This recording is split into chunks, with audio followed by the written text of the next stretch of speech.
Welcome to Business Innovators Radio, featuring industry influencers and trendsetters sharing proven strategies to help you build a better life right now. Hello and welcome to the show. This is your host, Neil Howe, and we are here talking immigration again today. We are here with our special guest expert, David Vyborny. Now, David helps businesses, families, investors, and visitors with immigration visas to the United States.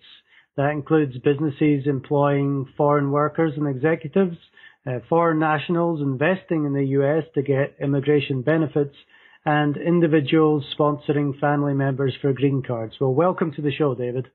Thank you, Neil. It's nice to be here with you, and thank you for having me. Great. Well, let's get right into it then. There's many different areas of immigration that you can service, but what is the typical client that you see in your office? Who are they and how do you help them? So our clients are we have a variety of clients from different walks of life, everything ranging from large businesses that employ, for example, foreign skilled workers, maybe in IT or in accounting. Maybe they are foreign companies that bring executives along with them to their operations here in the United States. So that's on the business and the corporate side. Then we have folks that are investing in their own startups or in other companies here in the United States in order to get immigration benefits, such as green cards or just temporary work visas. And then you do definitely see a lot of folks who are just, wondering if they can, bring in a spouse or a fiance from abroad to marry them in the United States, or should they marry them abroad? What are the complications with their case? Maybe their spouse had some issues abroad, and is that going to affect their case in the United States? So, everything from the business to the families and the families of the people that are coming here. So even if it is business related, these folks have families. They have husbands, wives, children. So helping everybody to come to the United States, we don't stop anywhere. We try to help as many people as we can. And of course, every case is different. Let's talk about the businesses for a moment. What do they have to do to bring foreign skilled workers to the United States? What is the process that they have to go through? So the biggest part of the process for them is going through, and we'll talk generalities here, but it's going through what's called a labor certification. And so whether we're talking about a non-immigrant temporary visas like an H-1B, or we're talking about an employer sponsoring somebody for a green card, generally they have to go through this process of labor certification. Essentially, the Department of Labor has to evaluate the industry, the wages that are being paid in the industry, especially in the geographic location, and the type of work that the prospective employee would be doing. So that is a process that generally can take a few months, and a lot of people don't realize that. So, for example, in the H-1B process, business owners, managers, they don't often, they can't be bothered with the long processes and knowing the law and studying all of the application forms. So they might not know that even though they can apply for the H-1B on April the 1st of every year, they need to get the process started much, much earlier because of this labor certification. And so once the Department of Labor returns that certification, then you can actually take the application package and file it with the government. So it does start well in advance, and then the actual application itself, it really involves a lot of paperwork, a lot of evidence.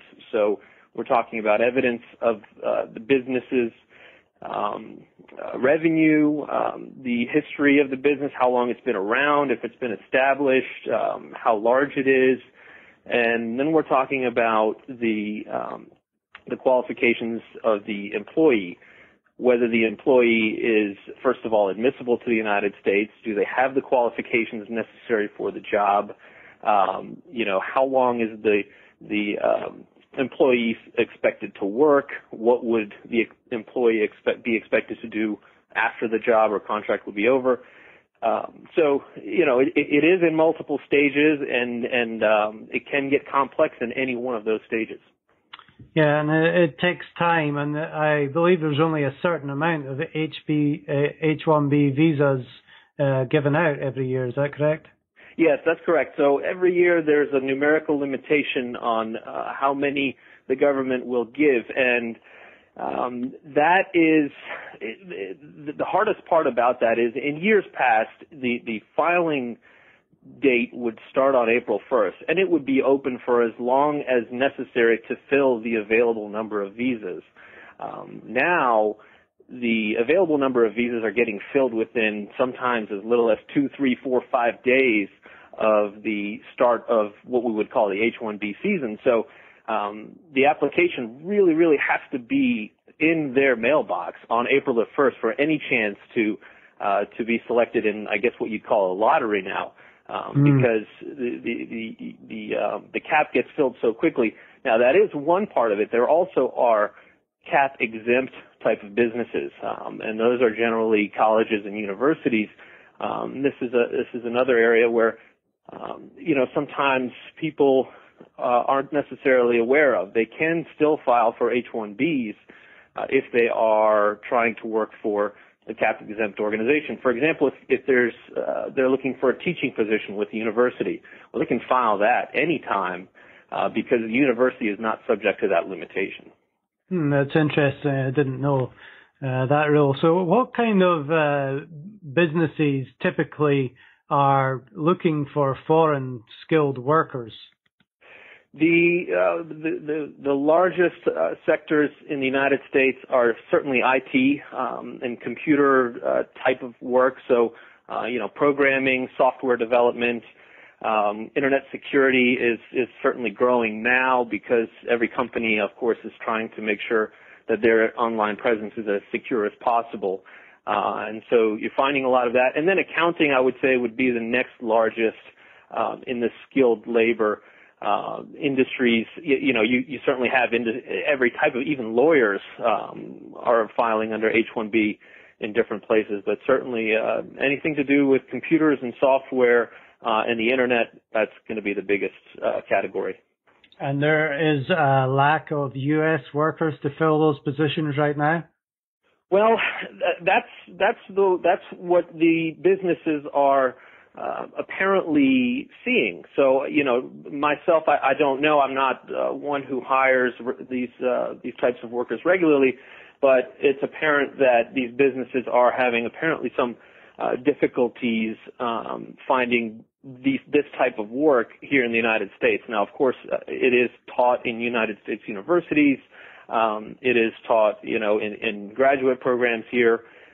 But apparently, especially from India, you find that the skilled employees in those areas from India tend to be hired more, and I guess that's a reflection of maybe the availability of the workmanship there. Mm. Well, let's switch gears for a minute and talk about foreign companies who are expanding their operations to the U.S. How do you help them, and what problems do they have, and how do you help them solve them? Sure. So foreign companies, oftentimes they just don't know where to start. They can do as much research as they can online, but again, we're dealing with business owners and entrepreneurs who have a vision. They have obviously evaluated the market. They wanted to expand into the market, and now on top of all of their research and all of their planning, they have to try to figure out how to make it work in the United States. So on the corporate side of it, they'll generally hire business lawyers in the areas that they are going to be located in. Business lawyers will do organization documents, help with leases or purchases of property. And on that side, that they usually have that covered. On the immigration side, though, these foreign companies are usually, of course, wanting to bring their executives from abroad to the United States. And that can sometimes be a little bit of a complex process. a lot of times they'll send one executive or a couple of executives on a temporary L1 basis. And so we help with that. We help process that application. Their requirements there are not as strict as, for example, a green card application, but it certainly does involve evidence of the history of the executive's time with the company, how long he or she has been with the company abroad, what the intended work is here in the United States. Are they going to be directing the operation?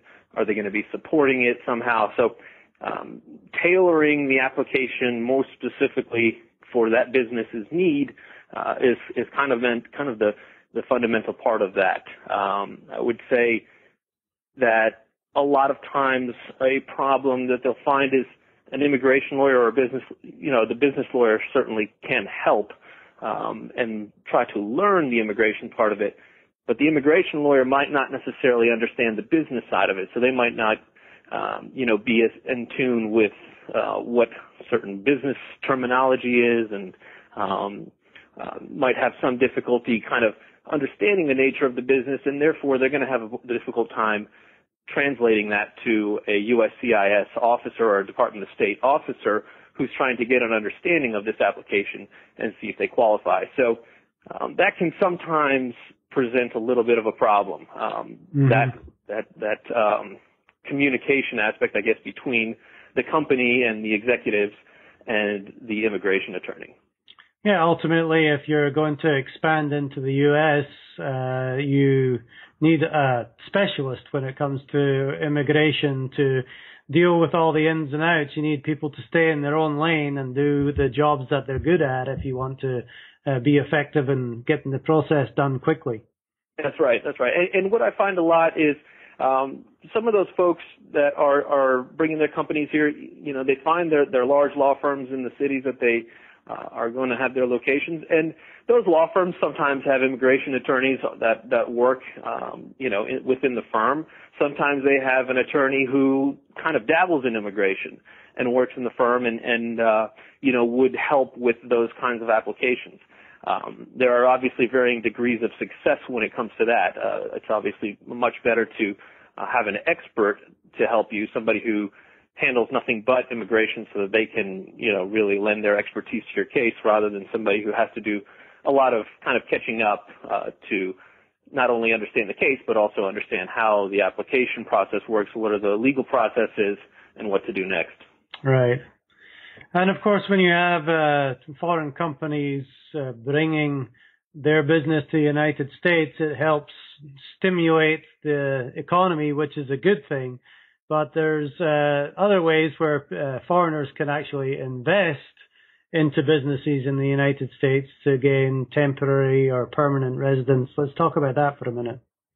Yeah, so this is actually this is also a big part of, as you say, stimulating the economy. Let's start with the EB-5. The EB-5 is a visa program that was started to kind of bring money in from abroad. And essentially what it is if you invest, let's say $500,000 or $1 million, it depends on what location you're investing in, and the money that you're investing will help to create a certain number of jobs. So generally speaking, it's 10 jobs if you're investing directly into the business, or you can invest in what's called a regional center, and they're an intermediary that will direct your investment to different companies, and they don't require the full 10 people to be employed as a result of your investment. That can be kind of more spread out. It doesn't have to be a direct result of the investment. And so these people, if they successfully invest the money, they can apply to have a green card in the United States. They become permanent residents, and the money gets used, for example, to build a skyscraper, or to build a train system, to build an energy farm, solar farm, stuff like that. And so again, stimulating the economy with foreign investment, and then bringing in not only the investor, but the investor's family as well. And oftentimes the investor will come in has more money to invest, and so they'll start their own businesses here. Maybe they'll bring in some other businesses from abroad. So it snowballs.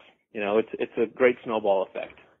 Yeah, and that's definitely a great incentive when it comes to immigration, is anybody who's really creating jobs for, U.S. citizens, as well as putting their money in to stimulate the economy. Now, let's take another shift here and talk about foreign athletes. Now, I'm a big soccer fan, and, the foreigners travel around Europe all the time, but what kind of foreign athletes are coming to the United States? What are their problems, and what sports? So this is kind of part of what I like to explain to people. It's the hidden part of immigration that you see in everyday life, whether it's in your own community or within the things that you watch on TV. I mean, immigration is a huge part of the United States, and athletes is one of the prime example. Of course, everybody watches sports. Foreign athletes tend to be certainly in soccer, hockey. You find a lot in baseball as well. You find a lot in auto racing. For example, you have the GT or the Le Mans type racing series that's called IMSA, or the WeatherTech series. They have a lot of foreign drivers, race car drivers. And with that, there's also technicians that work for the team. Then you have other athletes like golfers, for example. They're coming to the United States, and they're here, and they're earning an income while they're here because the purse of the tournament, for example, is here within the United States. So because they are earning an income, they have to have some kind of visa to get into the country. So it's very, very prevalent to see athlete visas, and you really might not notice it, but their problems are mostly in not so much the athletes that are stars. For example, Rory McIlroy, not necessarily one who's going to have trouble coming into the United States and getting a visa. The folks that will have a little bit more trouble are folks that are not as widely recognized, people that are less known, have a little bit more difficulty demonstrating their ability and their reputation in their sport, and so that's just a kind of a challenge of evidence and kind of tailoring an application very, very specifically to raise up and bolster certain parts of the application, and make it appear that they are of high caliber in their sport, and then and hopefully be recognized by the government. So we talked about a few different areas within immigration now, but what are 2 or 3 problems, either real or perceived, that you help solve in these kinds of cases? I would say the first problem that we as immigration lawyers, and maybe we as lawyers in general, face is that there's sometimes a perception that lawyers are expensive, lawyers complicate things, lawyers want to spend more time on your case because it helps them earn more of a fee, and that lawyers are not necessarily in it for the client. They're just kind of trying to earn the fee and move on and get to the next case. So that certainly is one problem that we face, and it is a misconception because there's a lot of lawyers that get into law and try to represent people for all the right reasons. I mean, there's certainly altruists that are working for nonprofit organizations. And then there's, of course, on the other end of the spectrum, you do have the lawyers that are charging high fees, and they earn those fees because they're good at what they do, especially litigators. When it comes to immigration, people tend to be afraid that it will be difficult to find the right lawyer. The right lawyer for them being somebody who cares about them, who wants to help them, see them through this problem, and it's kind of a shot in the barrel for them. Are they going to find the right person? How do they find the right person? What should they be asking that lawyer? What I try to do is I let people know up front what they can expect when they deal with me. Because that's ultimately what people want to know. Lawyers tend to be kind of tight-lipped in that area because, you know, it can certainly turn around to bite you when a situation arises that you didn't anticipate as a lawyer, and you're suddenly stuck doing the case. You know, it takes you 2-3 times the amount of time it would normally take you to do. And so I think lawyers try to leave that possibility open. In immigration, it's a little bit different. It's not like litigation. It doesn't necessarily get drawn out. The immigration cases they're generally transactional. So you start with, you know, the application. You know, what is the application going to be? What are the documents we're going to need? How am I going to help you obtain those documents? How am I going to explain to you what documents you need and what you need to, what you need to prepare yourself for? This is exactly what my fee is for this case. And I try to be as open as I can to help people be able to make the decision early instead of, you know, feeling like, well, he kind of sounded good and maybe he'll be good. I'll hire him and then I'm stuck with him, you know. So what kind of questions, if somebody is looking for help, they're trying to hire an attorney, somebody that they can actually trust to do a quality job, what kind of questions should they be walking into an attorney's practice and asking? So the first question is, here's my situation. What is available to me? So what type of visas are available to me? So that's obviously number one. Most people, they have something in mind because they saw it in the internet. They come to the lawyer and they say, I want this. And the lawyer will do it because the lawyer, you know, he's just going by what the client wants. But first question should always be, what is available to me? And then the second question should be, how are you specifically going to make that happen? Or how are you going to file this application? And as sub-questions of that, it's how much time do you spend with me? What types of fees do you charge? Is it a flat fee or is it an hourly fee? Are you going to be available to talk to me when I want to talk to me or to talk to you? Or am I going to have to speak with an associate or a paralegal? You know, how much time can I spend with you at any given time? You know, will you give me 30 minutes if you're billing flat fee, or, you know, if I take up more time, are you going to start charging me hourly? So those are important questions to start with. And then, of course, you know, have you done this type of application before? Are you familiar with the type of work that needs to be done? Are you familiar with the type of evidence that needs to be collected? Those are important things. One other thing that people find is they'll talk to a lawyer and the lawyer will say, I've got 30 years of experience in this and I'm board certified, and, you know, that's how the lawyer sells themselves to the client. And the client's got to be able to distill that a little bit to understand, okay, well, 30 years of experience is great, but how does that going to help me specifically? You know, that might make you a more expensive lawyer, and it might make me feel like I'm getting a good lawyer, somebody who's been around for a while, but doesn't that mean that maybe you have a lot of cases on your desk and you don't have enough time for me?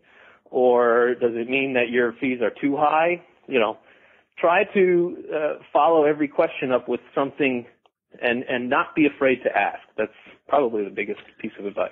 Yeah, that's certainly a great place to start. There's a lot of great questions there. And, you know, I'm in the business of sales and selling and marketing as well. And you've always got to come at it from the point of view of your client. You've got to be able to answer their questions, their fears. So let's talk about the fears that some people come into your office with, whether it's business related or whether it's family related. What kind of fears do they come into your office with? They're looking for somebody that they can trust. So how do you gain those trust and handle the fears? You know, for me, the best way to build trust with a client, and the trust, it shouldn't be underestimated. The trust goes both ways. Of course, I want the client to trust me, but I also want to trust the client that I want to trust that the client is being forthcoming with me and is not going to hide things, because I can't do my job unless the client is forthcoming. So building a trust is all about communication in my books. And I think the more time you can spend communicating with the client, the more you're going to learn from them, the more they're going to learn from you, and it's going to benefit everything as a whole. It's going to benefit the relationship, the expectations, and the actual application itself. And I think that people are afraid that, it just doesn't happen that way. You see it on TV or you hear it from a friend. I went to a lawyer's office. It was a free consultation. It said they do 30 minutes free. They gave me 5 minutes and told me this is what they'll do, and then they kind of kicked me out because they were busy and they had to get to the next thing. So I think that's one fear.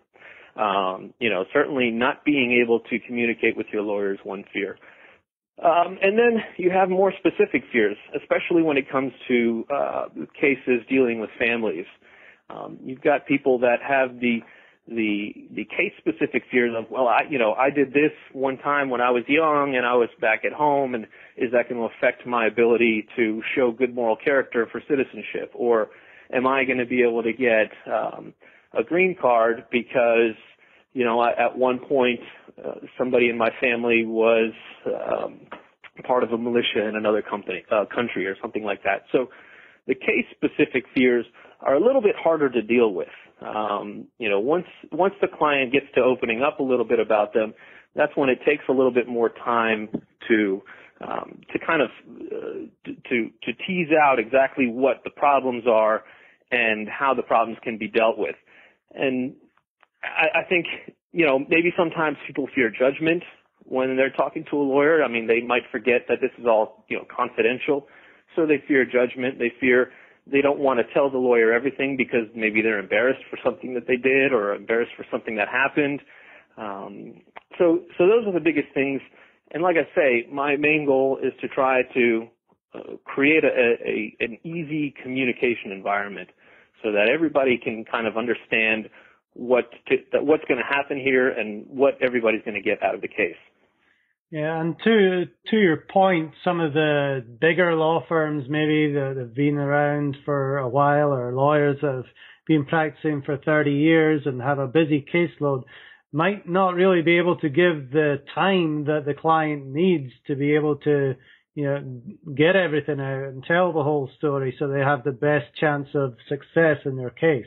You're exactly right. And that is certainly a big part of it. Having the time available as an attorney to do a thorough job with your client is sometimes difficult. Caseloads grow, the stacks of files grow on the desks. Everybody, of course, wants to try to earn more money and do things as quickly as they can, but that sometimes means that things aren't done thoroughly. Detail isn't focused on. And of course, a whole list of problems with that.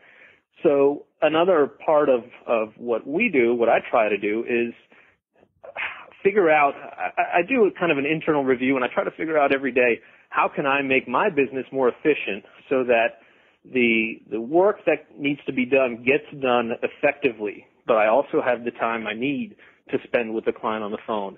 And the answer to that every single day is technology, the use of technology, and of course the use of support staff. But technology is something that I'm trying to learn and leverage every day. There's new programs out there. There's new processes. Of course, you have the ability to customize your own programs these days, and so those are things that I try to keep on top of so that I can get my client's work done efficiently, but still thoroughly, and still have the time to talk with my client and give them the attention that they need. Right, and that kind of draws into my next question as well, which is, can you share a lesson that you learned early on that still impacts the way you do business today?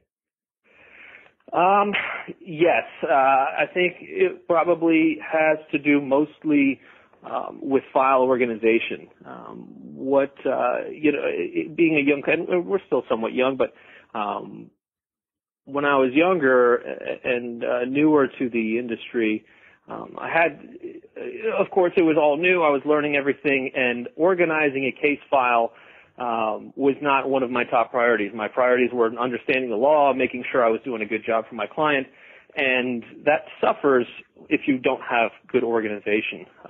If you have a piece of paper that you jotted down on a notepad over in this corner of the room and then buried in another stack is something else. So I learned very early on how to keep my clients' files organized, because that keeps me, of course, gives me the ability to focus more on the whole case whenever I need to open the client's file, instead of bouncing around looking for a document here and there. Yeah, and I'm sure that would give your client some comfort as well, knowing that their attorney is organized and Absolutely. knows what they're doing. So we've covered a lot today, David, but what's one thing that we might not have covered that you would wish to share with somebody who is considering contacting an immigration attorney like yourself?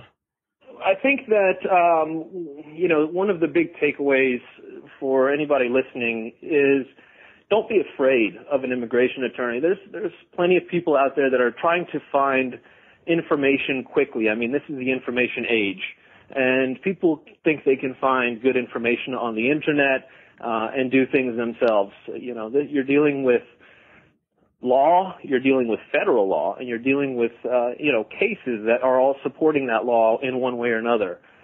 Trying to find legal help on the internet may be difficult because you just don't know if you can trust the quality of the information. You have to evaluate so many things before you can say, I trust this source, and I'm going to take this information and use it myself, and I'm going to file it, and I'm not going to hire an attorney.